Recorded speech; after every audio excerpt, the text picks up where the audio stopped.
Si l'homme avec qui tu es ne fait pas ces 10 choses, c'est qu'il ne t'aime pas vraiment. Et ça n'a rien à voir avec ce qu'il te dit, ce qu'il te promet ou ce qu'il te jure devant les yeux. Parce que vois-tu, un homme qui aime sa femme, il ne le dit pas seulement avec sa bouche. Il le dit avec ses actes, son temps, son silence et même son absence. Et aujourd'hui, en tant qu'homme, je vais te révéler 10 choses qu'un homme ne dira jamais, fera jamais et montrera jamais si il ne t'aime pas. Reste avec moi jusqu'au bout parce que la 7e et la 10e chose vont vraiment te faire ouvrir les yeux à un point que tu n'imagines même pas.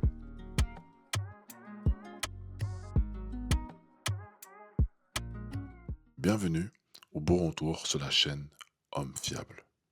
Je m'appelle Barça et je révèle ici ce que les hommes ne vous diront jamais. Pas dans la version Instagram, ni dans la version romancée, la vraie version. Celle qu'on partage entre amis, entre frères, autour d'un verre, sans que aucune femme n'écoute. Et aujourd'hui, on va parler de quelque chose de fondamental. Parce que tu vois, il y a énormément de femmes qui me demandent, mais comment savoir si mon homme m'aime vraiment? Et ma réponse est toujours la même. Ce n'est pas dans ce qu'il dit, mais surtout dans ce qu'il ne fait pas. Et qu'un homme amoureux ferait automatiquement. Donc prends des notes et c'est parti. Première chose, un homme qui ne te protège pas en public. Alors je ne parle pas forcément de physiquement. Je parle même de te protéger face à la famille ou face aux proches. C'est-à-dire que tu peux te retrouver dans une situation où ton homme côtoie ses amis, ses proches, sa famille, et que ces personnes font des blagues déplacées, font des vannes, te rabaissent indirectement. Et ce qu'il faut comprendre, c'est qu'un homme qui t'aime ne laissera personne te manquer de respect. Ni ses meilleurs amis, ni ses parents, ni ses proches, ni les inconnus. Si ton homme rigole à des blagues ou reste silencieux lorsqu'on te rabaisse, pose-toi véritablement la question si cet homme te mérite vraiment. Parce que là, ce n'est pas de la tolérance, c'est carrément de l'indifférence. Deuxième chose, il ne t'intègre pas dans son monde.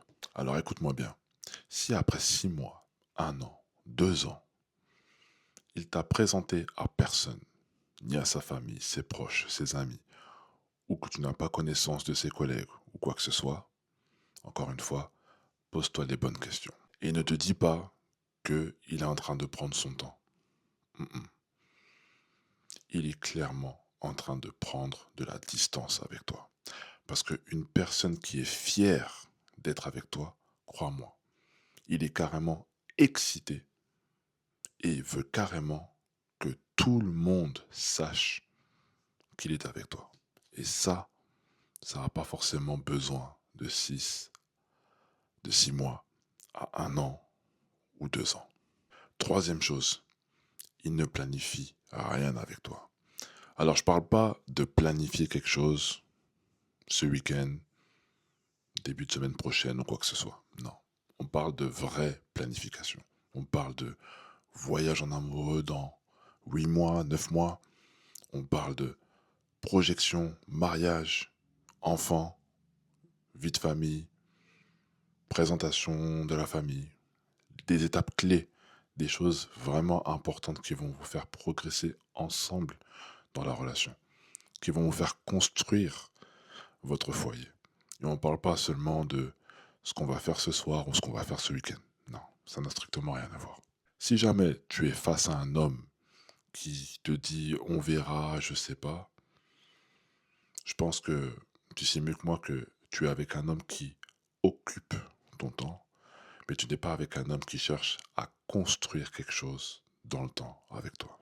Quatrième chose, il ne te priorise pas dans ses choix de vie. Je m'explique. Tu peux être avec un homme qui prend des choix de vie et qui ne t'inclut pas dans ses choix. Ça veut dire qu'il y a une personne qui va prendre une direction sans te concerter et te mettre dans les faits accomplis. Conséquence, tu vas te retrouver avec une personne dont tu es spectateur de sa vie et non son partenaire de vie. Ce qui veut dire que concrètement, au lieu d'être avec une personne avec qui il va limite te demander ce que tu en penses ou l'autorisation avant d'initier son action, que ce soit une grande maison, achat d'une maison, un grand voyage, que ce soit un déménagement ou quoi que ce soit, la personne doit t'en parler. Alors peut-être pas l'autoriser, je peux concevoir ça, même si quand on considère une personne, son avis compte grandement, mais il doit au moins avoir ce devoir de te consulter. Car si il ne le fait pas, je le répète, tu es spectatrice de sa vie et non sa partenaire de vie. Cinquième chose, une personne qui ne s'excuse jamais vraiment.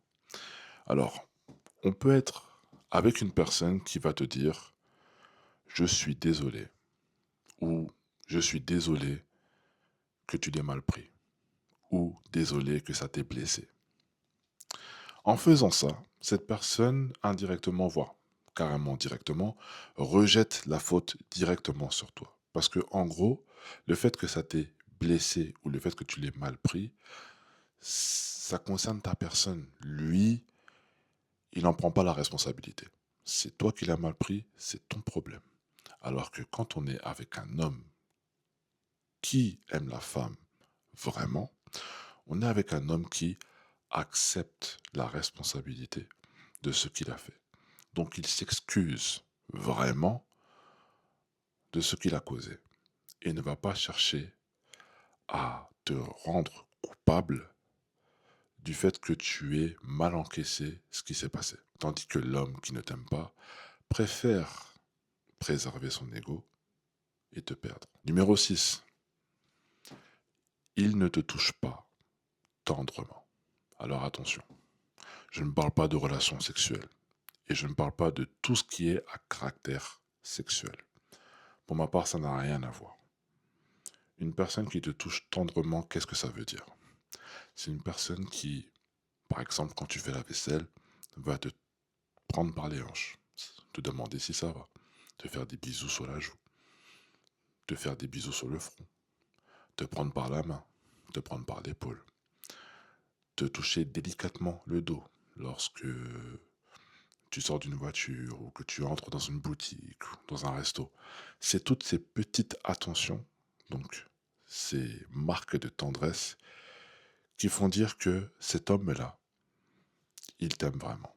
Parce qu'il faut dire ce qui est. Le sexe, un homme peut le donner à n'importe quelle femme. La tendresse, il va la donner à la femme qu'il aime. Donc si tu es avec un homme qui est chaud bouillant au lit, mais qui est très froid dans la vie quotidienne, hmm, je pense que entre nous, tu es plus un loisir que sa femme. C'est mon avis. Septième chose, il ne supporte pas tes émotions. Alors, ce qu'il faut comprendre, c'est que naturellement, les femmes sont plus émotives que les hommes. Donc, de ce fait, lorsque vous êtes dans une situation d'émotion, l'homme se doit d'être présent.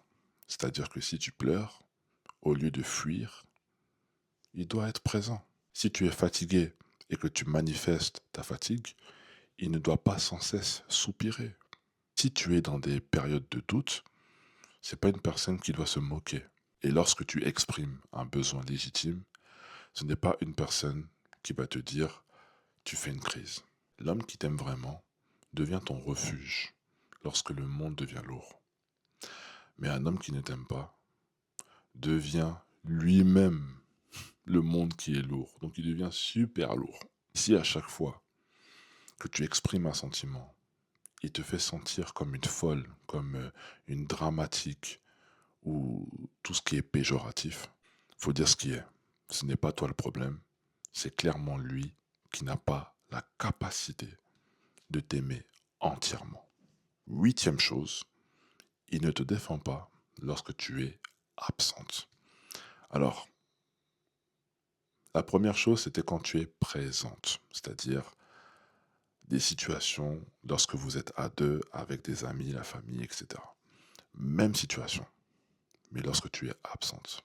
Si lorsqu'il est avec ses amis, sa famille, ses collègues, il ne te défend pas lorsqu'on parle mal de toi ou lorsqu'on se moque de toi, ça sent très mauvais. Parce que, croyez-moi les filles, entre hommes, on aime beaucoup mettre en avant les qualités de nos femmes. Même si les femmes sont différentes et qu'elles n'ont pas toutes les mêmes qualités, on aime se réunir, parler de nos femmes et exposer les qualités qui nous font plaisir et qui nous rendent heureux. On se vante en fait. Ma femme elle fait ça, ah moi ma femme elle fait ça, et toi ta femme elle fait quoi? Ah ouais moi elle fait ça. On aime ça, on est comme ça. Donc si jamais tu as écho ou que tu sais que ton homme ne se vante pas et que surtout il parle mal de toi lorsque tu es absente, c'est très mauvais. Neuvième chose, il ne sacrifie rien pour toi. Alors attention, je vous vois venir. On ne parle pas de gros sacrifices. Non. On parle même de tout petits sacrifices. Par sacrifice, par exemple, ça va être, il joue à la PlayStation. Tu viens lui demander quelque chose, il va mettre pause et t'écouter. Il est en train de jouer au foot ou au basket ou il est entre amis, tu lui fais comprendre que tu te sens pas bien, il coupe court à son moment de qualité avec ses amis pour pouvoir te rejoindre et savoir ce qui se passe. Je pense que tu les remarques à peine, mais ça, c'est des signes vraiment d'un homme amoureux, d'un homme qui t'aime. Et si, dans ce que je te dis, tu remarques que ton homme ne fait pas ces légers sacrifices quand tu as besoin de lui, c'est que, selon moi, tu n'es pas assez importante pour lui, afin de pouvoir bouger, ne serait-ce que bouger sa routine. Et enfin, dixième chose, il ne change rien pour devenir meilleur. Quand un homme aime vraiment sa femme, croyez-moi, il veut tout faire pour être à la hauteur. Ça veut dire quoi? Ça veut dire qu'il va prendre des habitudes nouvelles afin de pouvoir satisfaire sa partenaire. Il va réduire ses mauvaises habitudes. Il va commencer des choses qu'il ne faisait pas avant. Il va se reconnecter avec sa famille. Il va essayer, voire entreprendre l'idée de guérir de ses traumas s'il en a. Il va travailler sur ses blessures, il va travailler sur soi afin qu'il puisse encore une fois être à la hauteur. Pourquoi? Parce que tu es devenu son miroir et il ne veut surtout pas se voir indigne en se regardant en toi. Donc, si ton homme reste le même au bout de 6 mois, 1 an, 2 ans, voire limite pire que ce qu'il était au début, sache que il sait, il sait pertinemment que tu n'es pas la femme avec qui il veut se voir grandir. Alors, concrètement, qu'est-ce que ça veut dire? Dans ces 10 choses que je t'ai citées, il faut savoir que naturellement, je dis bien naturellement, un homme qui aime sa femme fait ses actions sans effort. C'est des automatismes. Et dans ces automatismes, automatiquement, il devrait y avoir au moins 8 cas sur 10 que ton homme ou que la personne que tu fréquentes devrait avoir. Pas parce qu'il est parfait, mais parce que son amour va produire ses actions naturellement. Alors si tu te retrouves dans un cas où tu as, allez, moins de 5 choses sur 10, là il y a un souci. Et je vais être clair, ce n'est pas un problème de communication, ce n'est pas un problème de timing, c'est un problème d'amour. Et je vais être clair, il n'y a aucune stratégie féminine, aucune patience, aucun attends, je vais voir, je vais, c'est quoi déjà? Je vais lui montrer ce qu'il va rater, voilà, et il va voir qui je suis, etc. Non. Vous ne pouvez pas créer quelque chose qui n'existe pas. S'il n'y a pas d'amour, si votre homme n'éprouve pas de l'amour pour vous, eh bien, vous ne pourrez pas le créer. Et en vérité, tu mérites un homme qui coche carrément les 10 cases, un homme fiable. Et si tu te reconnais dans ce que je dis aujourd'hui et que tu as besoin d'un accompagnement approfondi pour qu'on puisse voir ensemble si ton homme ou la personne que tu fréquentes est fiable, il y a un lien qui est disponible dans la description de cette vidéo. Je t'invite à cliquer, choisir ton créneau et on va en discuter ensemble pour que tu puisses repartir avec les idées le plus claires possible. Et si cette vidéo t'a parlé, je t'invite à liker la vidéo, à t'abonner si ce n'est pas déjà fait et à partager cette vidéo à une personne qui serait susceptible d'être intéressée sur le fait de savoir si son homme ou la personne qu'elle fréquente a un vrai intérêt pour elle ou si elle aime vraiment. Et dans les commentaires, dites-moi quelle chose vous a le plus frappé, si c'est la première, la 5e, la 7e ou la 10e. Je lis absolument tout et je ferai mon maximum pour vous répondre. Avant de partir, je te laisse avec cette phrase. Tu ne peux pas convaincre un homme de t'aimer. Tu peux juste devenir tellement entière, tellement aligné, tellement toi, que le mauvais gars partira et le bon gars sera attiré par toi. Je suis Barça de Homme Fiable et je te dis à la prochaine. Bye bye.